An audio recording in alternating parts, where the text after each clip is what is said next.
अस्सलामुअलैकुम दोस्तों और साथियों, उम्मीद है आप लोग खैरियत से होंगे। आज की इस वीडियो में हम बात करेंगे विटामिन ई के बारे में। वैसे तो दो चार ऐसे विटामिन्स हैं जिसके बारे में तमाम लोग सुनते भी रहते हैं, बातें भी करते हैं, जैसे विटामिन सी है, विटामिन डी है, विटामिन बी 12 है। तो इसी तरह अहम समझा जाता है विटामिन ई को।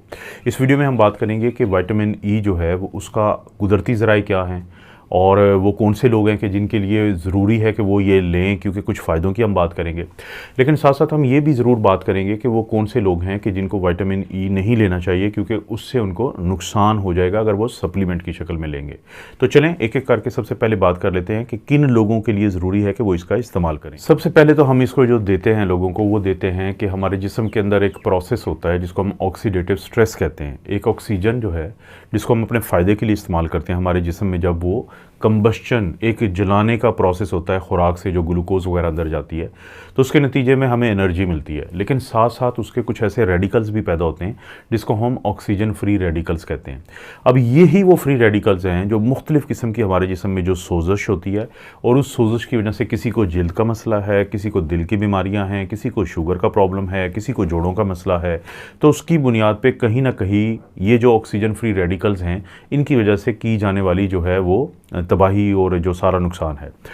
वैसे तो उम्र के जब आप जवान होते हैं तो आपके जिस्म में एंटीऑक्सीडेंट बन रहे होते हैं, वो इनके इस बुरे इस्तेमाल काम को रोकते हैं। लेकिन जूँ ही आपकी उम्र बढ़ती है तो उसके बाद ये बैलेंस ख़राब हो जाता है, यानी जो नुकसान पहुंचाने वाली चीज़ है वो ऊपर चली जाएगी और जो बचाने वाली चीज़ एंटीऑक्सीडेंट वो नीचे चली जाएगी। तो वहाँ से किरदार आता है कुछ ऐसे सप्लीमेंट का कि जो एंटीऑक्सीडेंट का किरदार अदा करते हैं।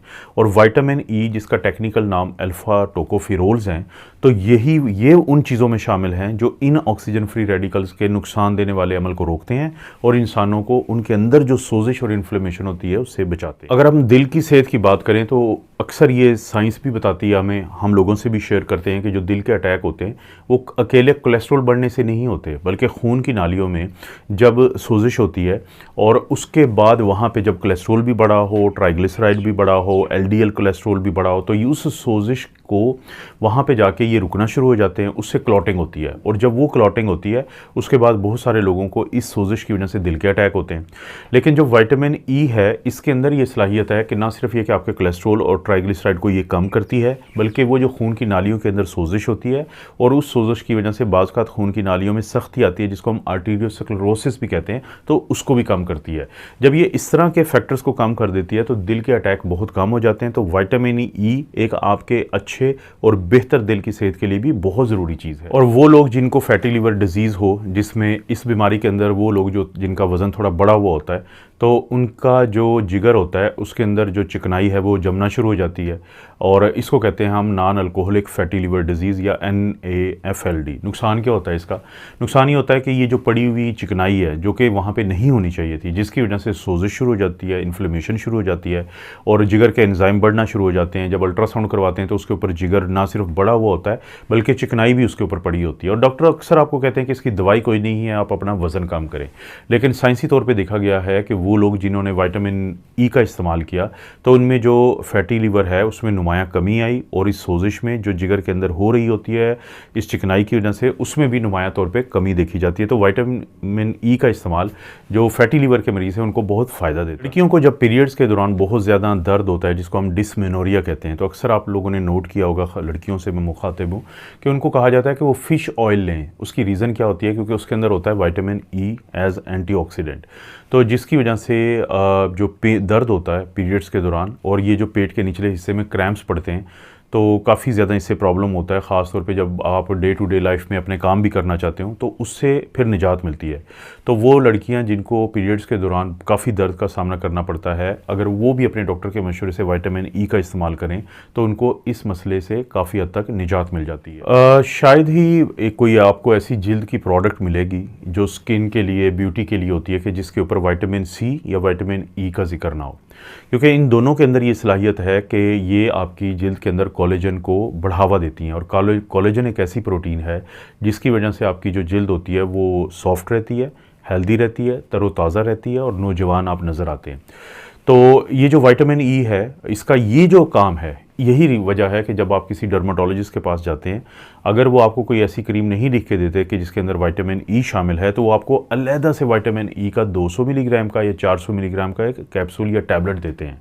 क्योंकि मकसद क्या होता है कि आपकी जिल्द की सेहत के लिए, क्योंकि विटामिन ई बहुत ज़रूरी है, तो वो भी आपको देते हैं और आप भी उनसे बात करके आप अपनी जिल्द के मुख्तलिफ मसाइल के लिए, जिसमें आपकी जिल्द जो है वो टूट फूट का शिकार हो रही होती है, तो विटामिन ई को इस्तेमाल कर सकते हैं। लेकिन चाहे तो आप नौजवान हैं और चाहे आपकी उम्र ज़्यादा है, दोनों सूरतों में आपकी दिमागी जो सलाहियत है, ब्रेन की जो हेल्थ है, उसके लिए विटामिन ई बहुत ज़रूरी है। जवानों में कैसे, बाज़ औक़ात नौजवानों को महसूस होता है कि आज से 2 साल पहले वो जो भी चीज़ याद करते थे या कोई चीज़ समझने की कोशिश करते थे, तो उनको बड़ी आसानी से उसकी समझ भी आ जाती थी, और फिर जब वो कभी उसको रिप्रोड्यूस करना चाहते थे, दूसरों को बताना चाहते थे, इम्तिहान में लिखना चाहते थे, तो बड़ी आसानी से वो बता पाते थे। लेकिन अब कुछ अरसे से वो महसूस करते हैं कि उनके अंदर ये सलाहियत कम हो गई है। अब चीज़ों को याद करने में मुश्किलात पेश आती हैं, चीज़ों को समझने में मुश्किलात पेश आती हैं। इसे हम कहते हैं cognitive abilities of the brain. तो अगर आपको ऐसा सामना है तो डॉक्टर के मशवरे से आप विटामिन ई का इस्तेमाल ज़रूर करें, क्योंकि आपके ब्रेन की हेल्थ को ये बढ़ावा देती है। और इसी तरह से जो बुज़ुर्ग होते हैं, उम्र बढ़ने के साथ साथ उनको दिमागी तौर पे एक बीमारी जन्म लेती है जिसको अल्जाइमर डिजीज़ कहते हैं, जो कि भूलने की बीमारी है। इन लोगों को अक्सर चीज़ें घर में पड़ी हुई भी याद नहीं रहती, घर के मुख्तलिफ रास्ते याद नहीं रहते। तो ऐसे मरीज़ों के लिए भी डॉक्टर अक्सर विटामिन ई देते हैं बाकी दवाइयों के अलावा, क्योंकि उनकी ब्रेन की जो एक्टिविटीज़ होती है, न्यूरॉन्स के काम करने की सलाहियत है, आसाब के काम करने की सलाहियत है, तो उसको बढ़ावा मिलता है विटामिन ई के इस्तेमाल से। अगर बुज़ुर्गों की बात हो ही गई है तो 2 चीज़ें बुज़ुर्गों को बहुत तंग कर रही होती हैं। एक तो वो बार बार बीमार पड़ते हैं, क्योंकि इम्यूनिटी या मुदाफ़ती निज़ाम इसी तरह ही कमज़ोर होता है जैसे उनके जिस्म के मुख्तलिफ हिस्से होते हैं कमज़ोर, और इसी तरह से ही हड्डियाँ और पट्ठे और जॉइंट्स जो हैं वो भी कमज़ोर हो जाते हैं। वज़न डालना मुश्किल हो जाता है, चलने फिरने में तकलीफ़ होती है, थोड़ा सा चलते हैं तो बहुत ज़्यादा ऐसे लगता है जैसे पता नहीं कितने किलोमीटर का सफ़र किया है। तो बुज़ुर्गों को भी हम विटामिन ई इसीलिए तजवीज़ करते हैं, क्योंकि ना सिर्फ ये कि उनके पट्ठों को मजबूती मिलती है, उनके जोड़ों को मजबूती मिलती है, उनकी हड्डियों को मजबूती मिलती है, बल्कि इसके साथ साथ जो इम्यूनिटी होती है, जो उनका मुदाफ़ती निज़ाम है, उसको भी ये मजबूती देता है। ताकि ये जो साल में 2 दफ़ा वायरसेस आते हैं मुख्तलिफ म्यूटेशंस के बाद, तब्दील होने के बाद, और बुज़ुर्ग जब फ्लू किसी नौजवान को होगा तो 2 दिन में ठीक हो जाएगा, लेकिन जब किसी बुज़ुर्ग को होता है तो चांसेस यही होते हैं कि उस फ्लू की वजह से फिर आगे नमूनिया हो जाएगा। नमूनिया से खुदा न खास्ता वो हॉस्पिटल, आईसीयू, वेंटिलेटर और जान को नुकसान होने का डर होता है। तो इसलिए उनकी इम्यूनिटी को मजबूत रखना बहुत ज़रूरी होता है, और उसकी मजबूती के लिए विटामिन ई एक बेहतरीन चीज़। आजकल के दौर में पाकिस्तान के तमाम बड़े शहर जो हैं, इसमें कोई शक नहीं है कि दुनिया के आलूदा तरीन जो शहरों की लिस्ट में आते रहते हैं। लाहौर का आपने अक्सर सुना होगा कि दुनिया के जो सबसे ज़्यादा फ़िज़ाई आलूदगी का शिकार शहर हैं, उनमें अक्सर ये टॉप पे रहता है। इसी तरह से हमारे बड़े शहर हैं तो वहाँ पे भी बहुत ज़्यादा आलूदगी है, ट्रैफिक की वजह से, फैक्ट्रियों की वजह से, मुख्तलिफ धुएँ की जो आपको हर तरफ लोग जलाते हुए चीज़ें नज़र आते हैं उनकी वजह से, गर्दो गुबार की वजह से, इसी तरह से सड़कें बनने की वजह से। तो उससे नुकसान क्या होता है? ज़ाहिर है कि हमारे पास कोई और ऑप्शन नहीं है सांस लेने के लिए, हमने इसी आबो हवा में सांस लेना है जो दुनिया में गंदी तरीन और आलूदा तरीन फहरिस्त में टॉप पे हैं। अब जब आप ये सांस लेते हैं तो उस सांस के साथ आपके साथ ऑक्सीजन तो जाती ही जाती है, लेकिन साथ मिट्टी जाती है, घट्टा जाता है, धुआं जाता है और मुख्तलिफ के इस तरह की चीज़ें जाती हैं। अब ये जब अंदर जाती हैं तो आपकी सांस की नाली को नुकसान पहुंचाती है, वहाँ पे एलर्जी के असरात पैदा होते हैं, उसमें रेशा पैदा होता है, और हर दूसरा शख्स या तो खांसी का शिकार है, या सांस थोड़ा सा चलता है तो सांस चढ़ जाता है, या उसको गला बार बार साफ़ करना पड़ता है।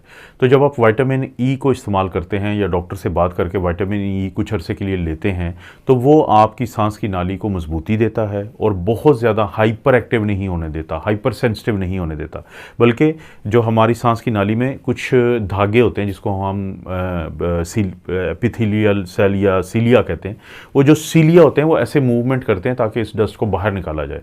और जब इस चीज़ को मजबूती मिलती है बाकी चीज़ों के साथ साथ विटामिन ई के इस्तेमाल से, तो सांस की नाली की बीमारियों से निजात मिली रहती है। और अगर सबसे आखिर में हम बात करें फ़वाइद की, तो उसमें आखिरी फ़ायदा वो है जो मर्दों और ख़वातीन दोनों को है, जो ख़ास तौर पे वो कपल्स के जिनको बच्चों की पैदाइश में मुश्किलात का सामना है, जो इनफर्टिलिटी का शिकार हैं, तो उनको ये फ़ायदा हो जाएगा विटामिन ई के इस्तेमाल का कि मर्दों के अंदर जो स्पर्म की तादाद और उनकी क्वालिटी को बेहतर करता है ये, क्योंकि बहुत सारी ऐसी इन्फ्लेमेशन वाली बीमारियां होती हैं जो स्पर्म को बढ़ने नहीं देती मर्द के अंदर।